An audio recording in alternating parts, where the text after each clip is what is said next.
Aleluia. Aleluia, aleluia. Aleluia, aleluia. Ficai muito alegres, saltai de alegria,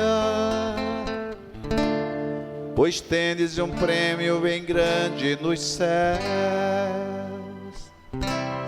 Ficai muito alegres, saltais de alegria. Amém, aleluia, aleluia. Aleluia. Aleluia, aleluia. Aleluia, aleluia. Aleluia, aleluia. Aleluia, aleluia. O Senhor esteja convosco. Ele está no meio de nós. Proclamação do Evangelho de Jesus Cristo segundo Lucas. Glória a vós, Senhor. Naquele tempo, Jesus desceu da montanha com os discípulos e parou num lugar plano. Ali estavam muitos dos seus discípulos e grande multidão de gente de toda a Judéia e de Jerusalém, do litoral de Tiro e Sidônia. E, levantando os olhos para os seus discípulos, disse: Bem-aventurados vós, os pobres, porque vosso é o reino de Deus. Bem-aventurados vós que agora tendes fome, porque sereis saciados. Bem-aventurados vós que agora chorais, porque havereis de rir. Bem-aventurados sereis quando os homens vos odiarem, vos expulsarem, vos insultarem e amaldiçoarem o vosso nome por causa do Filho do Homem. Alegrai-vos nesse dia e exultai, pois será grande a vossa recompensa no céu. Porque era assim que os antepassados deles tratavam os profetas. Mas ai de vós, ricos, porque já tendes vossa consolação. Ai de vós, que agora tendes fartura, porque passareis fome. Ai de vós, que agora rides, porque tereis luto e lágrimas. Ai de vós, quando todos vos elogiam. Era assim que os antepassados deles tratavam os falsos profetas. Palavra da salvação. Glória a vós, Senhor. Aleluia, aleluia. Aleluia, aleluia. Aleluia, aleluia. Aleluia, aleluia.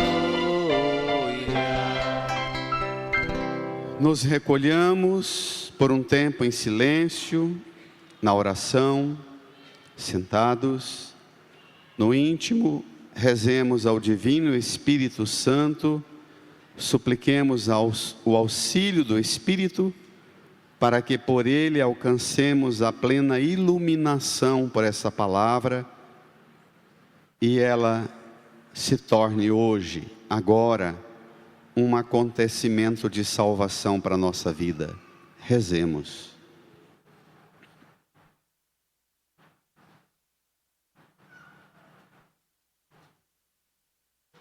Amém.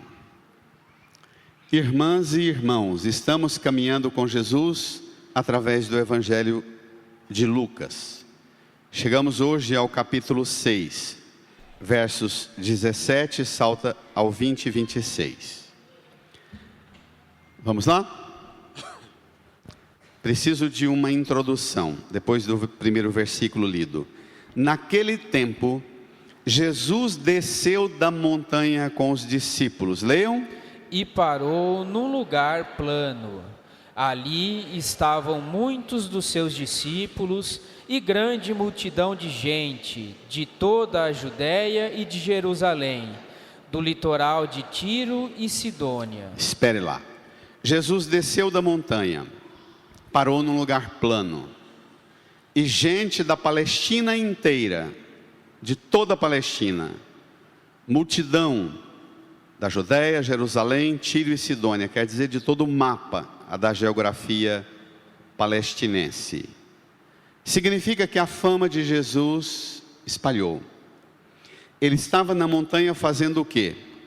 Depois de uma série de atividades e de alguns confrontos bem acirrados com os judeus, ele toma os discípulos, um grupo dos discípulos, e sobe a montanha para passar a noite em oração com eles. Reza a noite toda e no final da noite, quando o dia está amanhecendo, ele tira dentre os discípulos um grupo de 12 a quem ele institui como apóstolos. Institui o apostolado e desce da montanha e dá de frente com muitos discípulos e grande multidão. Mas é preciso entender ainda as motivações de Jesus para subir a montanha. Depois daquela pesca milagrosa, como vimos no domingo passado, uma série de eventos se deram nas atividades de Jesus. Ele logo chamou também, além daqueles discípulos, chamou Levi, um rico funcionário público do Império Romano, cobrador de impostos. Jesus disse a Levi: vem e segue-me. E Levi falou: não, eu não vou seguir o Senhor, eu quero dar um banquete para o Senhor e os seus lá na minha casa. Levi, um pagão, considerado gente do Império Romano, da perversão mais suja imposta sobre Israel, acolhe Jesus com os discípulos e recebe severas críticas. Além disso, Jesus realizou algumas atividades de milagres, de prodígios. Curou num dia de sábado, numa sinagoga, um homem com a mão seca. As autoridades do judaísmo, fariseus, mestres da lei, os rabinos, ficaram escandalizados, porque Jesus está ferindo a instituição sagrada do sábado, que é um dia em que ninguém faz nada, só Deus.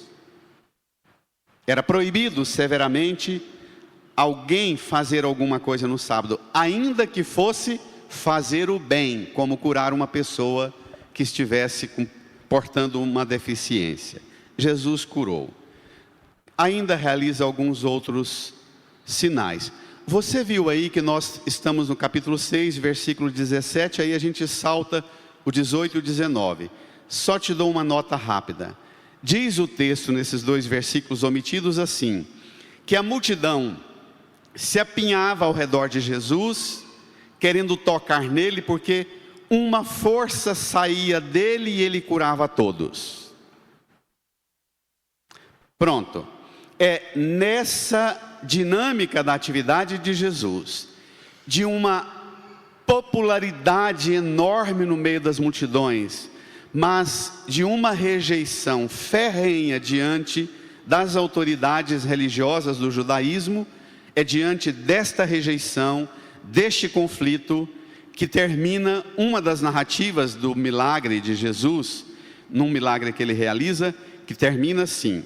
Aí antes desse texto que nós estamos tendo agora, diz assim: os judeus, indignados com a atividade de Jesus, procuraram modo de calá-lo. Quer dizer, manda matar, armemos uma cilada, vamos silenciar, porque ele não pode continuar essa atividade dele assim. Então, é neste clima de hostilidade, de ameaça de morte diante das autoridades religiosas do judaísmo, que ele sobe a montanha, desce e a popularidade dele não cessa. Vamos à frente? Versículo 20. E levantando os olhos para os seus discípulos, disse. Para os seus discípulos. Aqui vale uma nota importantíssima. É chamado em Lucas de o sermão da planície. Em Mateus é chamado de o sermão da montanha. Eu gosto de dizer essas notas, porque às vezes as pessoas leem a Bíblia e ficam fundamentalistas e acham que o texto vale por algumas informações geográficas que o texto dá, e não pela informação teológica. Percalços de geografia, de planície ou de montanha, não é problema para nós. O nosso problema aqui não é com geografia, é com teologia. Então, não fique bisbilhotando a Sagrada Escritura sobre isso. Qual que tem razão? Os dois. Jesus realizou tantas atividades, aquela que Mateus escreve, essa que Mateus escreve. Jesus não se resumiu apenas ao registro de um olhar. O evangelista João, que é o último evangelho a ser escrito, o mais acurado de todas as pesquisas teológicas, é o mais teológico de todos os textos em termos de elaboração. João termina o evangelho dele. Ele que se converteu e passou a seguir Jesus desde adolescente. Ele diz que todos os feitos de Jesus jamais poderiam ser escritos num livro, porque nenhum livro, todos os livros do mundo não caberiam os relatos dos feitos de Jesus. Dito isso, vamos ao conteúdo do ensino de Jesus. Vamos lá? Portanto, levantando os olhos para os discípulos, ele dirige um conteúdo. Este conteúdo, ele é tenso, minha gente. Tenso. Fala de 4 bem-aventuranças, 4 felicitações. A palavra grega bem-aventurados é o mesmo que felizes. E dirige 4 ais. E nós precisamos entender o que significa esse conteúdo das bem-aventuranças e dos ais. Tomemos. Bem-aventurados vós os pobres, porque vosso é o reino de Deus. Versículo 21. Bem-aventurados vós que agora tendes fome, porque sereis saciados. Bem-aventurados vós que agora chorais, porque havereis de rir. 22. Brada. Bem-aventurados sereis quando os homens vos odiarem, vos expulsarem, vos insultarem e amaldiçoarem o vosso nome, por causa do Filho do Homem. Espere um pouco. Então, ele dirige 3 bem-aventuranças: pobres, os que têm fome e choram, e inclui quando sereis odiados, expulsos, insultados, amaldiçoados.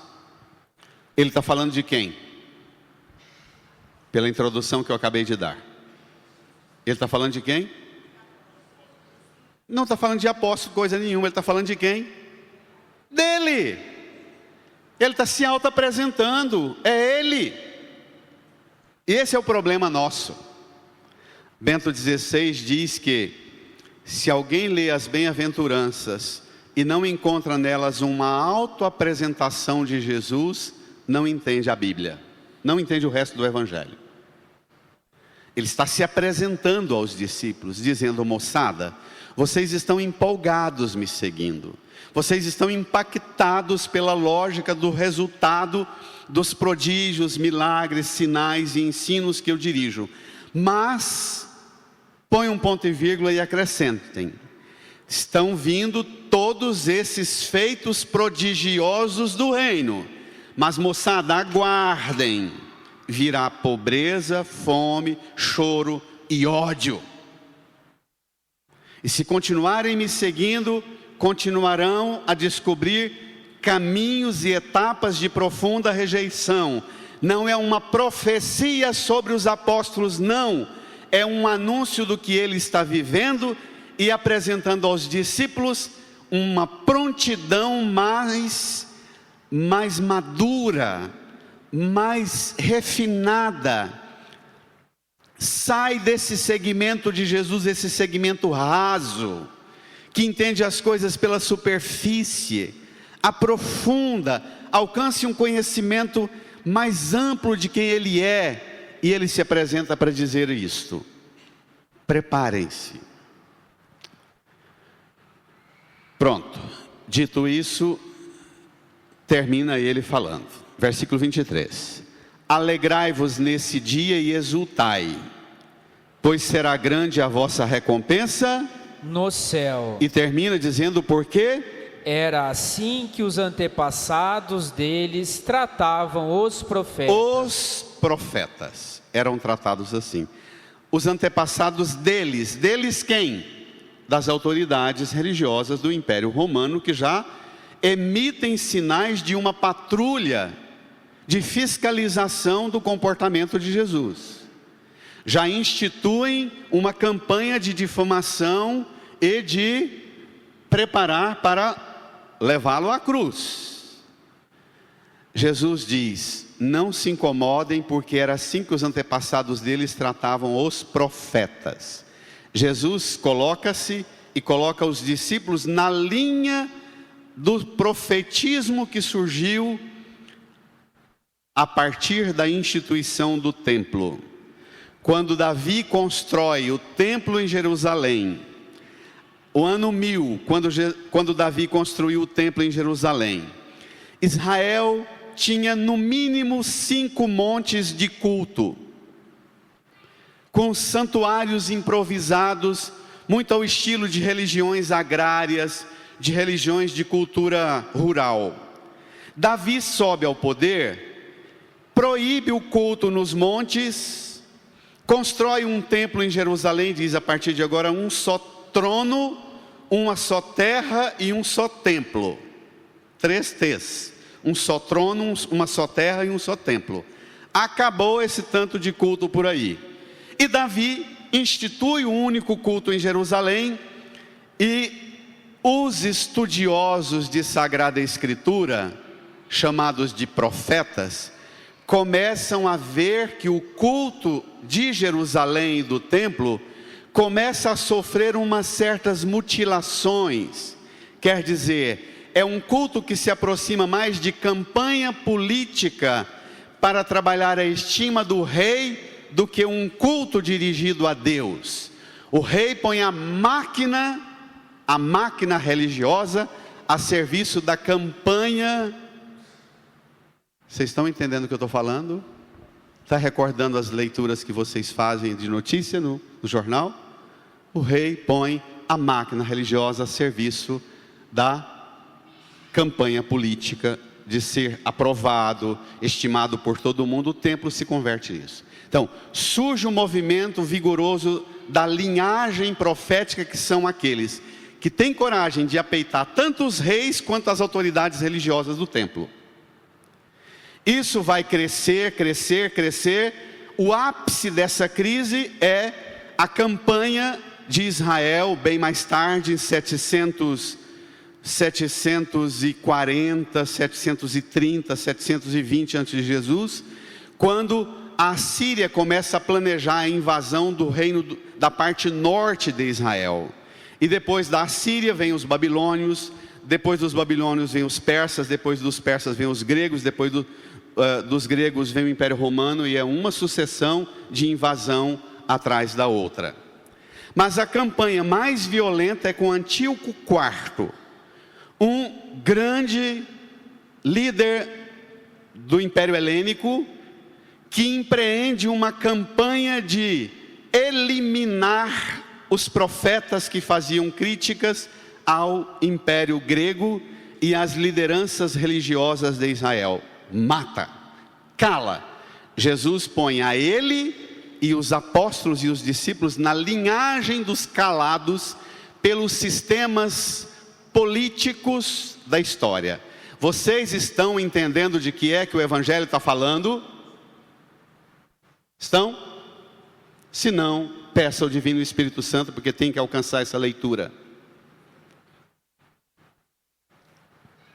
Parece que a gente está lendo o jornal de hoje, que saiu agora à tarde, quentinho na banca. Lembra do jornaleiro? Vocês não lembram, vocês não é da nossa idade. Irmã, irmão, o que significam as bem-aventuranças? Como é que alguém pode ser bem-aventurado sendo pobre, passando fome, chorando e sendo odiado? Vamos de novo à teologia da prosperidade do Edir Macedo, do Silas Malafaia e dessa corte das igrejas aqui que pagou o dízimo, a bênção vem. Vamos a essas correntes. O que está por trás aqui é que essas correntes teológicas que passaram a ensinar que a bênção vem através do cumprimento do protocolo religioso, dos ritos em Jerusalém, com os dízimos e as ofertas sobre o altar, a bênção vem. Se você está passando qualquer tipo de privação, é porque você não fez o culto direito, a oferta direito, e não alcançou a simpatia de Deus para tirar a maldição que está sobre você. Melhore sua forma de dar oferta, de prestar culto e de dar dízimo, que a bênção vem. Essa é a teologia chamada da prosperidade, a teologia, a doutrina da retribuição. E eles diziam que uma pessoa, num país de sucesso religioso e político glorioso, ao modelo das monarquias, como é que eles explicavam a situação de pobreza, de fome, de choro, de sofrimento do povo, de rejeição? Dizia: você está passando isso porque você pecou, seus pais pecaram e Deus castigou, corrija. Agora Jesus está fazendo uma mudança radical, dizendo: pode ter gente na pobreza, passando fome, chorando, sendo insultado, amaldiçoado, odiado, e que esteja destinado ao reino dos céus. Uau! Isso aqui, minha gente, é tirar o teto da igreja e mostrar o céu, dizer: a ordem agora é dele. Aqui é a grande ruptura com a doutrina da retribuição, com a teologia da prosperidade, com a teologia da bênção do bolso. A relação com Deus a partir do bolso e do rigor ritual, que está em moda. Tem um monte de católico, tantos, tentando recuperar essa prática religiosa da igreja, pensando que se não recuperar isso vai perder. Jesus chama viver isso como aventura. Tem palavra mais impactante para vocês jovens do que vamos fazer uma aventura radical no final de semana? Não é? É brincar de bike, de moto, de subir em tirolesa, subir, escalar montanha, saltar. É aventura. Jesus chama, compara que viver o segmento dele e passar por pobreza, fome, choro e rejeição é uma aventura radical. Olha que conceito. E diz que eles, as lideranças religiosas de Israel, tratavam assim os profetas. E agora vem a parte mais enigmática, difícil de engolir, vamos lá? E por vezes muito mal aplicadas, especialmente pelos teólogos muito influenciados pelo marxismo, pelas correntes aí que tentaram trazer para dentro da igreja os ideais. Na primeira parte das bem-aventuranças estão os ideais da apelação pelo financeiro. Na segunda parte estão os ideais da apelação pelo marxismo, pelo socialismo. É maravilhoso isso. Vamos lá? Esses empobrecem o texto, dando-lhe uma interpretação muito menor do que a grandeza que ele é. Vamos lá? Mas ai de vós. Leiam. Ricos, Por quê? Já tendes vossa consolação. Continua: ai de vós, que agora tendes fartura, porque passareis fome. ai de vós, que agora rides, porque tereis luto e lágrimas. Brada: ai de vós, quando todos vos elogiam. Era assim que os antepassados deles tratavam os falsos profetas. Os falsos profetas têm bajulação, têm presentezinho de político, das redes sociais, tem fartura, tem bênção, tem jatinho de última qualidade, carro importado, ainda chama isso de a glória da bênção do poderoso Senhor. Jesus diz que essa turma está toda no bloco dos falsos profetas. Espero que vocês leiam e interpretem esse texto assistindo às mídias de hoje. Irmã, Jesus está fazendo uma apologia à pobreza, à fome, ao choro e ao ódio sofrido, e fazendo uma condenação à riqueza, à fartura, à alegria e ao elogio. Primeira purificação de uma interpretação equivocada que é preciso ser feita é: não. Não são os bens, a fartura, a alegria, o reconhecimento, a estima dos outros. Está querendo dizer que são promessas da graça de Deus na sua vida, mas não sem exigências éticas e morais. Bens, fartura, alegria, reconhecimento público não pode ser algo que você receba de Deus sem as exigências éticas e morais na sua vida. Jesus está dizendo que nós corremos o risco de depender demais e pôr nossa confiança demais nos elogios e reconhecimentos, nos likes. E Ele está dizendo: olha, que se tem certos tipos de gente te elogiando, corra que você está em risco. Está entendendo?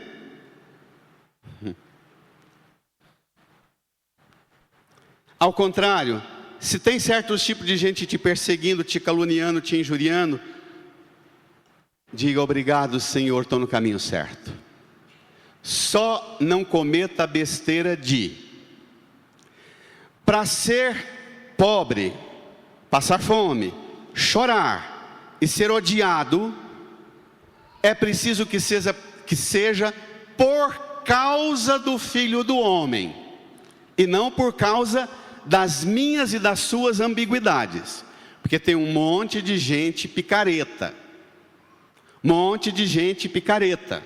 No ambiente de trabalho é muito comum encontrar uma pessoa completamente destituída de critério ético e moral, picareta em tudo que você faz. Você critica, ela diz assim: irmão, foi o Senhor que me pôs aqui. Não foi o deputado, o senador e o vereador que me nomeou para ter esse cargo aqui, foi o Senhor. Você está me perseguindo porque está lá no Evangelho que se fizer a vontade do Senhor vai ser perseguido. E você demora anos para dizer para ela: irmãzinha, irmãzinho, não, eu estou criticando você porque você é um picareta. Então, se eu e você enfrentamos confrontos por causa de nossas fraquezas, erros, vícios, debilidades, precariedade ética, paremos de sofrer por causa disso. Corrijamos pela conversão nossos vícios e nossos mau hábitos. Voltemo-nos para Jesus e nos coloquemos na cimeira dos passos do Mestre. E assim que você parar de sofrer por causa de seus próprios vícios e pecados, você dará um salto e passará a sofrer fome, pobreza, choro e rejeição. Agora não por causa de mim e você por causa de você, mas agora por causa do Filho do Homem. O salto foi grande. Talvez o sofrimento até aumente, porque a qualidade é maior. Não é não? O que é ser bem-aventurado e o que é receber esses ais? Segunda sentença: os ais não são um conjunto de maldições nem de condenações. O Senhor não está amaldiçoando os bens que você tem, a fartura que você tem, a alegria que você tem, os elogios e reconhecimentos que você tem.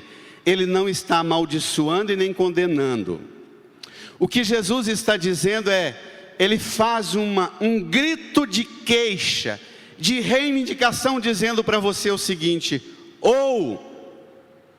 não deixe que as conquistas desta vida, que os bens que você tem, o sucesso, a fartura, a alegria e o reconhecimento, não deixe que isso tire de você a capacidade de se lembrar e de ser solidário com quem sofre. Amém?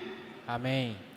Ou não deixe que os bens, a fartura, as coisas boas desta vida faça você se esquecer que Deus é muito maior do que todos os bens e ouro e riqueza deste mundo. Amém? Amém. Mas não só, o que Jesus está dizendo também ou não deixe que a pobreza, a fome, o choro, o sofrimento, a rejeição seja mais forte na sua vida do que o amor e a presença de Deus. Amém? Amém. Vai!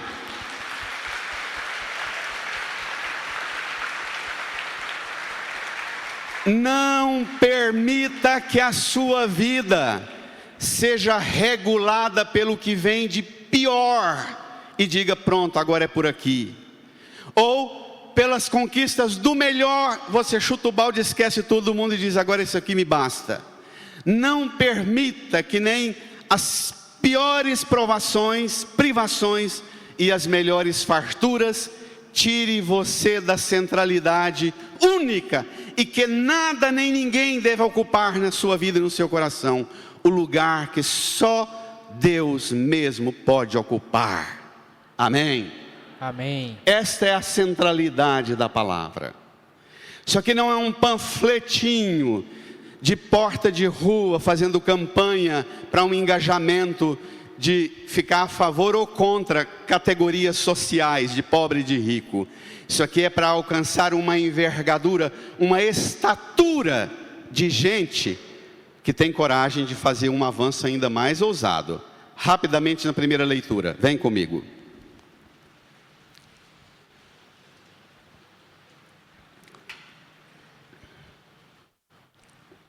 Isto diz o Senhor, Jeremias: maldito o homem que confia no homem. Continua.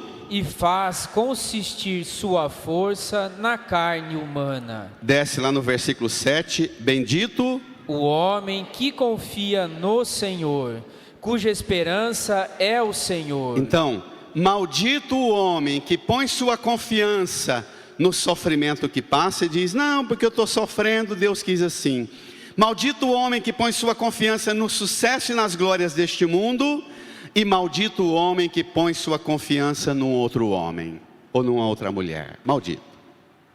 Isso aqui não é uma pobre antropologia, considerando que o ser humano é uma falência que não presta para nada e não vale nada. Isso aqui não é um empobrecimento da antropologia cristã, uma visão empobrecida do que é a pessoa humana. Não saia daqui com essa visão negativa da pessoa humana. Isso aqui é para dizer que o ser humano, por melhor que ele seja e por pior que ele seja, não ponha sua confiança ou sua decepção torrada toda nele. Confie no Senhor. E trate o ser humano como sempre alguém sujeito a vulnerabilidades, como eu sou e você com certeza também é.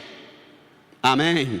Amém. Como somos vulneráveis, susceptíveis a escorregões, a quedas. As bem-aventuranças, portanto, elas querem apresentar-nos um elemento bem mais elevado do que simplesmente ter bens, ter comida, ter alegria e ter estima. As bem-aventuranças caracterizam uma questão fundamental. Você só vai entender o resto das bem-aventuranças de Lucas e de Mateus e o resto dos ais, se você continuar lendo o evangelho inteiro de Lucas. Todo o resto do evangelho mostra que não basta ser feliz ou ser infeliz para obter a felicidade eterna no céu. Qual é o critério de discernimento que você precisa ter? Nós precisamos de uma primazia do discernimento. Olhe para cá.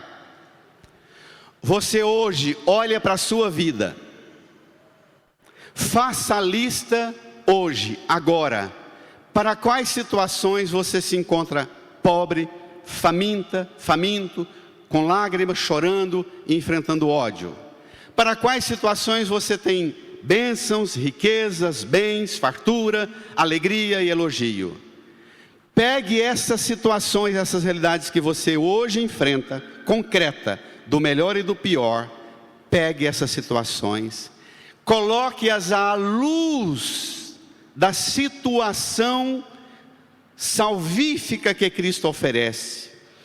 Olhe para as piores dificuldades da sua vida como para as melhores conquistas. Olhe para tudo em sua vida à luz da salvação, à luz do dom de Deus, à luz da graça de Deus. O critério último, só a graça poderá dizer a você como é que você vai enfrentar essa situação de pobreza, fome, choro, sofrimento, rejeição, ou de bênção, fartura, alegria, elogio. Está claro? Só a graça é o critério último, é o refino de aperfeiçoamento, de avaliação da sua vida. A graça vai dizer a você o seguinte: olhe para a cruz, olhe para a cruz. Fundamental o seu olhar para a cruz. A graça revelada na cruz está dizendo para mim e para você sempre o seguinte: que a graça de Deus, que o amor de Deus é uma realidade infinitamente maior que o conjunto de todos os sofrimentos desta vida, que o conjunto de todas as abundâncias e bens deste mundo, que nada neste mundo supera a extraordinária abundância da graça de Deus. Ela dá-nos as coisas boas desta vida, mas essa graça infinitamente supera tudo aqui. Reage, igreja, vai! Vai!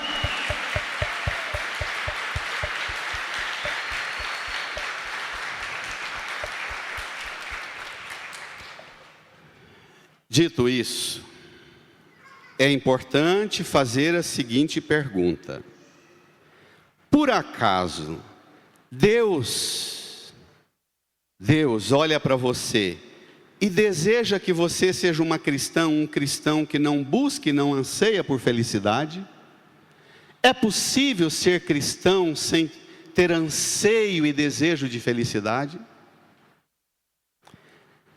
Pode alguém olhar para Jesus que deu sua vida na cruz e dizer: Deus não se importa com a felicidade humana e a infelicidade humana?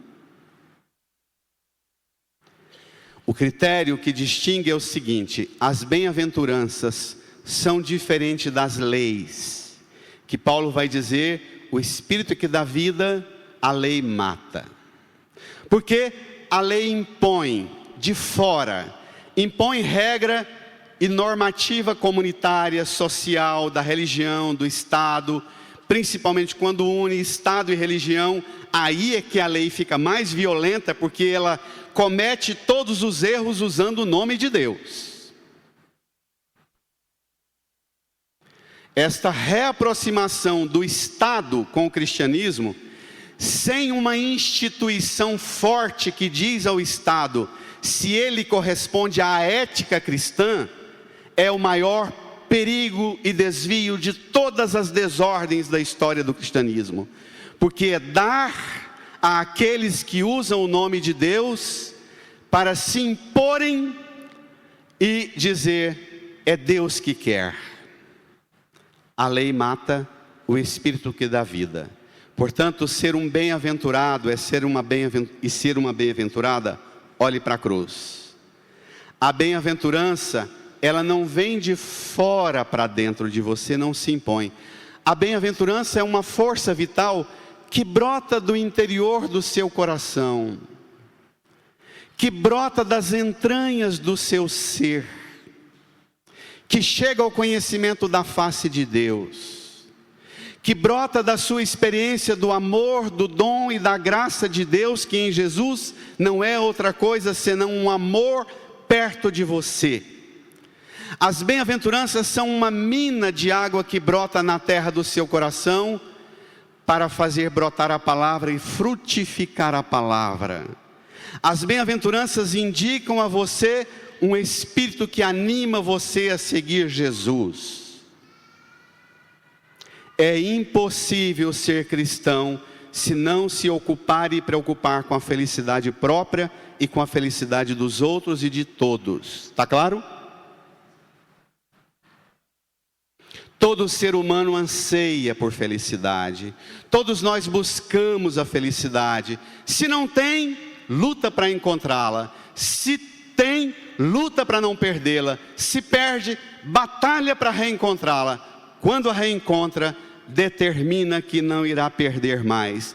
E se chegar um momento em que eu preciso perder essa felicidade aqui, é porque eu chego ao discernimento que há outra dimensão de felicidade maior a ser alcançada. Mas ela tem que ser o plano da nossa existência.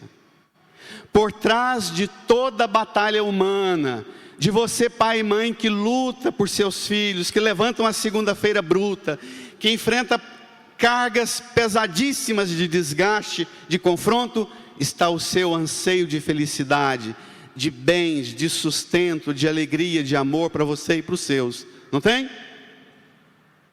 Então, qualifique essa busca, capacite essa busca à luz do dom da graça e não do imperativo da lei. Nós precisamos sair daqui hoje entendendo o seguinte: o que é felicidade segundo o coração de Jesus? Quando Jesus fala de bem-aventurados ou felizes ou felicitados, Ele olha-nos a partir de qual perspectiva? Repito, Deus poderia ser feliz vendo seus filhos passando fome, privação, choro, lamento, ódio, sendo massacrado pela violência, por toda sorte de guerra? Jesus emite um grito profundo em nome de Deus, Abba, dizendo: não é causa de sofrimento, de dor para a humanidade. Deus não é o fundamento da dor e do sofrimento. Não, Deus não é outro senão um amor, puro amor. Se você está passando pelo pior na vida, vire-se do lado e você encontrará Jesus do seu lado dizendo para você: o pior que você está passando não é mais forte do que o meu amor, eu estou aqui. Amém? A melhor fartura que você tiver nela, conquista e felicidade que você tiver nela, se você centrar um pouquinho e voltar a sua face para Jesus, ouvirá dele: é bom todas as conquistas, mas eu estou aqui e posso te conduzir a uma felicidade infinitamente maior que a ordem dessas aqui. Amém? Amém. É disso que o Evangelho fala. A lei diz: faça pela norma. A bem-aventurança fala: não faça pela norma, faça pelo amor. Não tem coisa mais dolorosa. Toda pessoa que vive pela lei, vive pelo mínimo. E toda pessoa que vive pelo mínimo, pela norma da lei, chega um certo momento, ela começa a reivindicar o direito de burlar a lei para ser feliz burlando a lei. Toda. Os picaretas são as excelências nisso. Se põem acima da lei porque eles querem o direito de burlar a lei, porque acham que cumprir a lei é um peso para eles. O cristão não é um cumpridor de lei. O cristão é um bem-aventurado, porque o cristão é alguém que vive sob o regime da graça.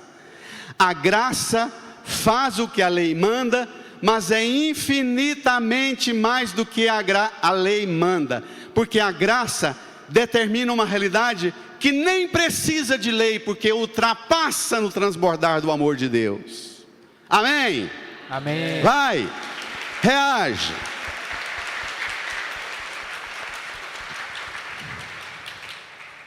Detone o seu registro do mínimo. Pare de ser regulado pelo mínimo, pela norma. Não tem coisa mais desgastante do que conviver com uma pessoa numa casa que vive pela regra do mínimo, do que viver num trabalho dividindo um ambiente com alguém regulado pela norma do mínimo. Supere. Olhe para Jesus. É Ele o pobre, o faminto, o que chora, o que é odiado e rejeitado na cruz, para dizer a você: Deus te ama e não desiste de você, nem pelo que você tem de pior, nem pelo que você tem de melhor das conquistas dessa vida.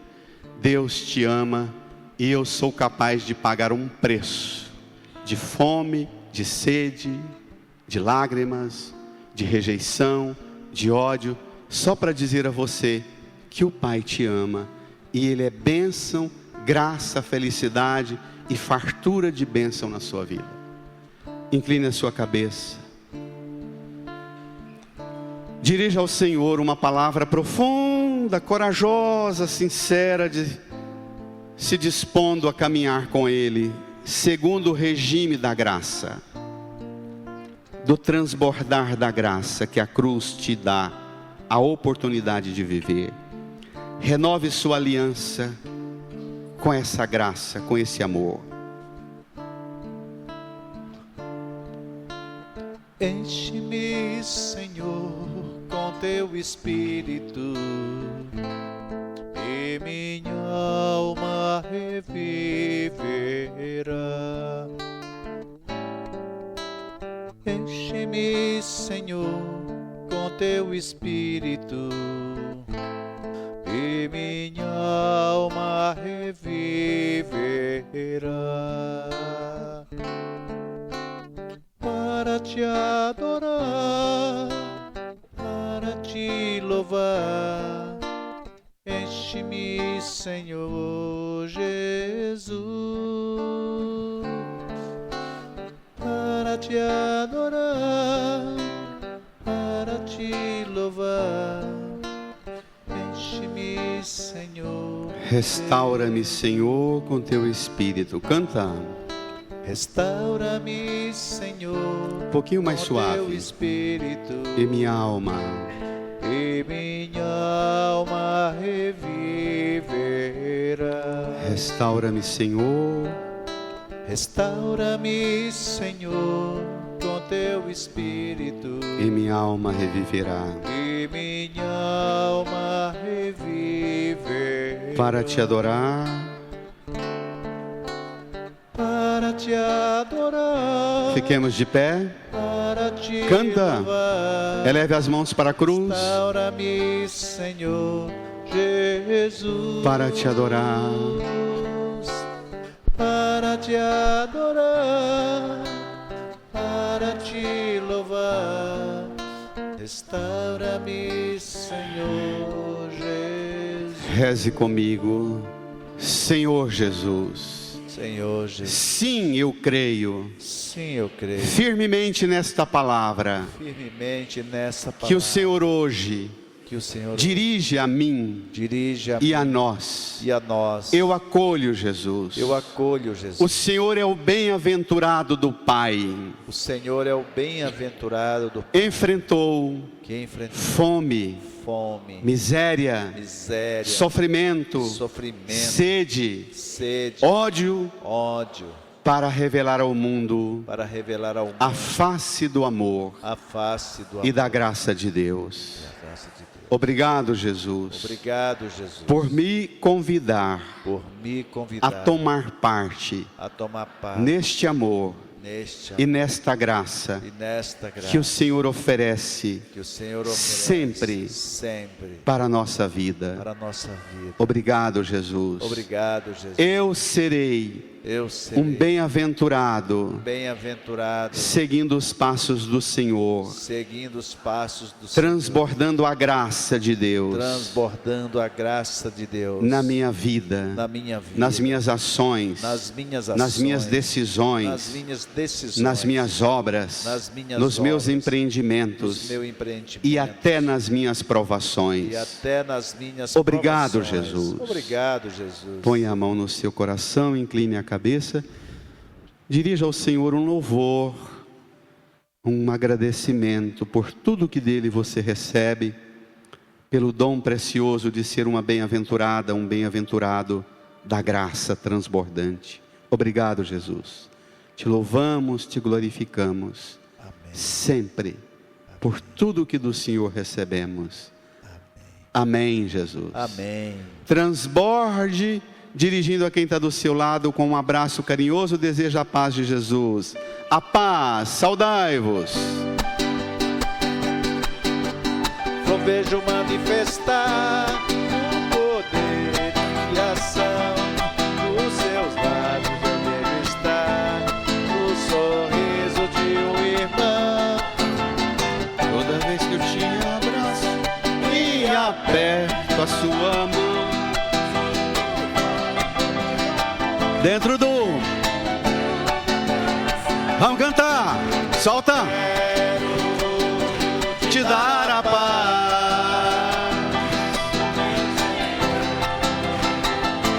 Com muito amor, levante a sua mão, canta. Quero, canta.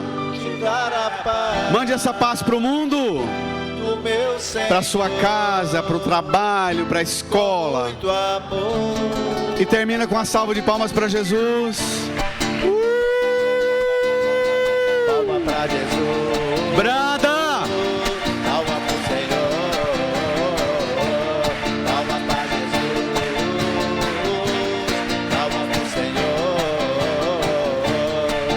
Senhor. Amém. Com firmeza professemos: creio em Deus Pai Todo-Poderoso, Criador do céu e da terra, e em Jesus Cristo, seu único Filho, nosso Senhor, que foi concebido pelo poder do Espírito Santo, nasceu da Virgem Maria, padeceu sobre Pôncio Pilatos, foi crucificado, morto e sepultado, desceu à mansão dos mortos, ressuscitou ao terceiro dia, Subiu aos céus.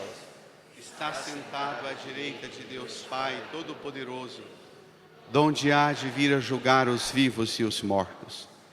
Creio no Espírito Santo, na Santa Igreja Católica, na comunhão dos santos, na remissão dos pecados, na ressurreição da carne, na vida eterna. Amém.